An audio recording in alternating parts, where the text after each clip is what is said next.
ენუქის სიტყვის გააზრებიდან ყველაზე რთული ვიდეოა მინდა გითხრათ. და რატო?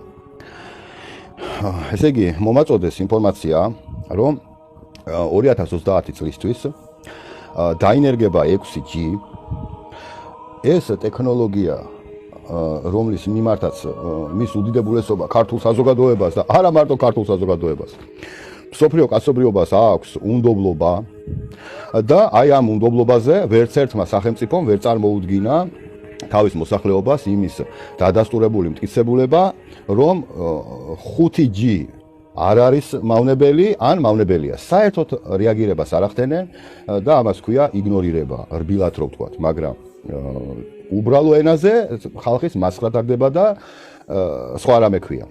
და სანამ ჩვენ 5G-ზე ვსაუბრობთ, ევროკავშირი 2030 წლისთვის უკვე მასიურად აპირებს 6G-ის დანერგვას და იმისათვის, რომ სიგნალმა შეაღწიოს ყველა ოჯახში, ამ სიგნალის გამტარი იქნება დიოდური განათება. ანუ შიდა ინტერნეტი ოჯახებში აღარ იქნება ისე, როგორც ვიცით ეს ჩვენ დღეს, მოწყობილობებით, არამედ შუქთან ერთად მოგვეწოდება ძალიან მაღალი ხარისხის ინტერნეტი. შეიძლება თქვათ, რომ რატო აუხსენი ეს სიტუაცია, ხო, რა საფრთხეა ამაში ჩვენთვის? საფრთხე უდრის იმას, რომ ამ 6G-ს შეუძლია ადამიანის აზრების არა მარტო წაკითხვა, არამედ შეცვლა და კორექტირება. და წერტილი. შესაბამისად, თუ დღეს, აი, მაგალითად, ჩვენ ვიცით, რომ სადაც 2 ან 3 შეიკრიბება, ამბობს უფალი, იქ ვარ მეცო, ხო? მაგრამ ზოგჯერ ხდება, რომ შეიკრიბება 2 და 3, მაგრამ ერთმანეთის არ ესმის.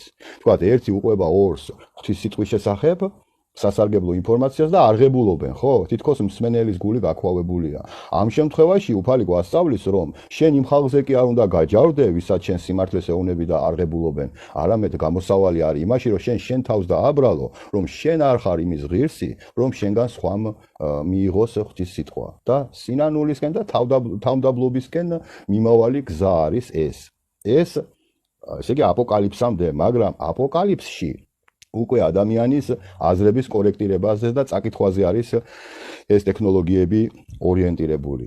კი ბატონო, ბევრი დაგვცინის, ხო, მაგრამ სინამდვილეში ვინ დაგვცინის? ის ადამიანი უკვე ეშმაკის თოჯინა არის და იქაც იყოს თქვა, ხო, ღმერთმა ყველას უშველოს, მაგრამ ჩვენ, როდესაც გამოვიკვლიეთ, ხო, ეს ტექნოლოგია, ბევრი ტექნოლოგია დაპატენტებულია და საჯაროდ არის ეს გამოქვეყნებული და ამ კუთხით ახლა თქვათ არ გადავწვირთე ვიდეო, რომ აგერ ბატონო წყარო და აგერ ბატონო წყარო. აქ ვისაც ეს საკითხი დააინტერესებს 6G-ზე რა პროექტს ახორციელებს ევროკავშირი, ამას სხვა ქვეყნებიც აკეთებს, ახლა მარტო ევროკავშირზე და ევროპაზე კი არ მაქვს, ამას აკეთებს მთელი სოფლიო გაეროში შემავალი ჯგუფები, ხო?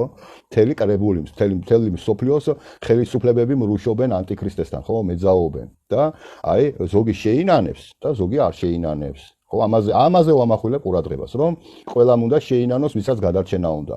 არა აქვს მნიშვნელობა მთავრობაშია თუ თქვათ არ არის მთავრობაში. ყველა უნდა გამოფხიზლდეს. შესაბამისად, აბა მაშინ გამოსავალი არის რა?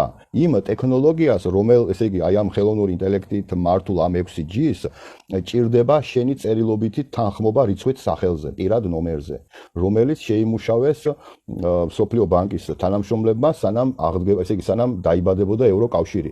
ეს, ესე იგი, რიცხვითი სახელების ინსტიტუტი ჩამოაყალიბა ბანკირებმა და დაიბადა შენგენთან ერთად, შენგენის შეთანხმებასთან ერთად. ეს შენგენი გადაიზარდა უკვე ევროკავშირის დიდ გაერთიანებაში. შესაბამისად, აქ ბანკირების ტვინია და ჩემთვის ეს მეტნაკლებად გასაგებია უფრო ადვილად და ამიტომ უბრალო ენაზე გიხსნით, რომ ზუსტადაც რიცხვითი სახელი სარწმუნოებრივად დიდხან შეიძლება ვისაუბროთ, მაგრამ ერთ სიტყვაში არის ანტინათლობის სახელი, რომლითაც ვიწერებით სიკვდილის წიგნში.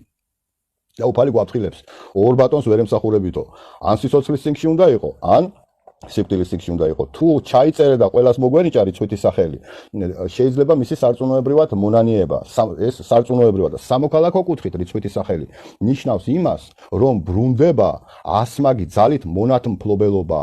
აპოკალიფსში რატოა ნახსენები, ესე იგი, მდიდარი თუ ღარიბი, დიდი თუ პატარა, თავისუფალი თუ მონა, ამათ აიძულებსო. თავისუფალი და მონა რა შუაშია, მაშინ 21 საუკუნეში იქნება თუ 22 საუკუნეში, ამას არ ვიჩემებ. უბრალოდ ჩვენს დღევანდელობაში თქვენ გონიათ არასწორად ჩაწერა უფალმა სიტყვა თავისუფალი და მონა, მდიდარი თუ ღარიბი, დიდი თუ პატარაო. ზუსტად აქ არის ჩადებული ის სიბზნე, რომ ამ სისტემით, აი ამ რიცხვითი სახელების, ესე იგი, დანერგვით ადამიანი გადაიქცევა მონად და ვინც იტყვის ვარს ამ რიცხვით სახელზე, ის იქნება თავისუფალი და ისიც დევნილი იქნება, მასაც დაუწყებენ იძულებას, მაგრამ უბრალოდ თავისუფალი იქნება და არა მონა. ანუ ყველა ვისაც აქვს რიცხვითი სახელი და აქვს ხელი მოწერილი და არ მოინანია და იუსტიციაში არ დაწერა უარის სამჯერ, ის უკვე ანტიქრისტეს მახეშია გაბმული და წერტილი. გინდა ერისკაცი იყოს და გინდა ბერი იყოს, არა აქვს მნიშვნელობა. ეს არის აქსიომატური ჭეშმარიტება აპოკალიფსის. და არც ის ერთული გასააზრებელია და ვინც იტყვის რომ არ ვიცოდი და ვერ მივხვდიო, მართლმადიდებლობა საკმარისი ბრწყინვალებით არის წარმოდგენილი იმისათვის, რომ ვერც ერთმა თავი ვერ გაიმართლოს ჯერ პირველ რიგში საკუთარი სინდისის წინაშე. და ისევ დაუბრუნდეთ იმ თემას. აი ამ 6G-ის ტექნოლოგიას, რომელსაც მართავს ხელოვნური ინტელექტი, ჭირდება ჩვენი წერილობითი თანხმობა რიცხვით სახელზე. და თავისუფლების გასაღები არის პირველ რიგში ამის ცოდვათ აღქმა, მერე შეძულება, მერე მონანიება, აღსარებით და ზიარებით, მაგრამ აუცილებლად უნდა დაწეროთ სამჯერ უარი. სამჯერ უარი უნდა დაწეროთ იუსტიციაში. ვარს მაინც არ გაგიუქმებენ პირად ნომერს, პირადი ნომერი უხდება მხოლოდ გარდაცვალების შემთხვევაში, ან ქვეყნის მოქალაქეობის შეცვლის. სხვა ქვეყნის მოქალაქე თუ ხდები, ეს პირადი ნომერი უხდება. და რო გეკითხებიან, მოგვდი? არა. სხვა ქვეყნის მოქალაქე ხდები? არა, აბა როგორ გაგიუქმო? არ შეიძლება. რომელი ქვეყნის მოქალაქე ხდებიო და უნდა უთხრა ზეცის. ჩვენ არა ამ ქვეყნიურები ვართ სინამდვილეში.